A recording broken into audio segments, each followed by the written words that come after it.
Bismillahirrahmanirrahim. Assalamualaikum warahmatullahi wabarakatuh. Selamat pagi anak-anak, bertemu lagi dengan saya Bu Syarifah Utami. Di sini kita akan belajar bersama tentang iman kepada kitab-kitab Allah. Dalam pelajaran iman kepada kitab-kitab Allah ini kita akan membahas tentang satu, pengertian iman kepada kitab-kitab Allah. Yang kedua, dalil-dalil tentang diturunkannya kitab-kitab Allah. Yang ketiga, perbedaan kitab dan suhuf. Dan yang keempat, fungsi dan tujuan diturunkannya kitab-kitab Allah. Anak-anak, yang pertama ini pengertian kitab-kitab Allah. Seperti kemarin sudah Bu Syarifah sampaikan, iman secara bahasa atau secara lugawi adalah percaya atau membenarkan. Kemudian menurut istilah, iman adalah meyakini dengan sepenuh hati, mengucapkan dengan lisan, dan mengamalkan dengan perbuatan seluruh ajaran dan perintah Allah dalam kehidupan sehari-hari. Pengertian kitab adalah wahyu Allah yang disampaikan kepada para nabi dan rasul, serta wajib disampaikan kepada umat manusia sebagai petunjuk dan pedoman hidup. Tadi kita sudah membahas tentang pengertian iman dan pengertian kitab. Sekarang anak-anak harus mengerti apa yang dinamakan dengan iman kepada kitab-kitab Allah. Iman kepada kitab-kitab Allah adalah mempercayai dan meyakini dengan sepenuh hati bahwa Allah telah menurunkan kitab-kitabnya yang berisi wahyu kepada para nabi dan rasul untuk disampaikan kepada umat manusia. Kemudian dalil-dalil tentang diturunkannya kitab Allah. Dalil yang mendasari bahwa manusia untuk beriman kepada kitab-kitab Allah diturunkan kepada Rasul sesuai dengan firman Allah dalam Quran surat An-Nisa ayat 136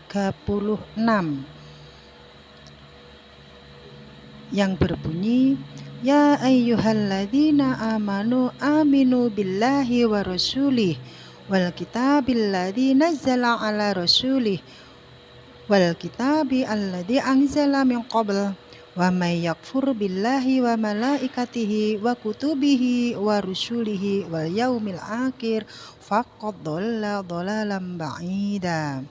Yang artinya, wahai orang-orang yang beriman, tetaplah beriman kepada Allah dan Rasul-Nya dan kitab-kitab yang Allah turunkan kepada Rasul-Nya serta kitab yang Allah turunkan sebelumnya.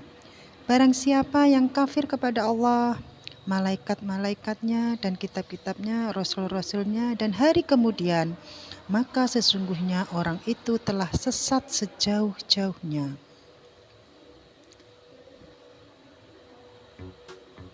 Perlu kalian pahami, kitab-kitab yang diturunkan kepada Rasul Allah yang wajib kita imani ada 4, yaitu 1. Kitab Zabur diwahyukan kepada Nabi Daud alaihi salam. Kitab Taurat diwahyukan kepada Nabi Musa alaihi salam. Kitab Injil diwahyukan kepada Nabi Isa alaihi salam. Dan kitab Al-Quran diwahyukan kepada Nabi Muhammad sallallahu alaihi wasallam.